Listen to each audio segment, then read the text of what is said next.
tjednu. Ponedjeljak je prvi dan, veseo i odmoran.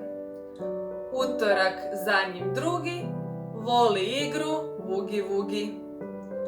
U sredini je srijeda, smije se i na te gleda.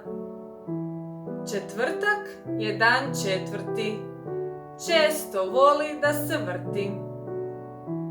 Petak je peti dan, obično je umoran. U subotu vikend kreće, bit će šale malo veće. Najljepša je nedjelja, u njoj ima veselja.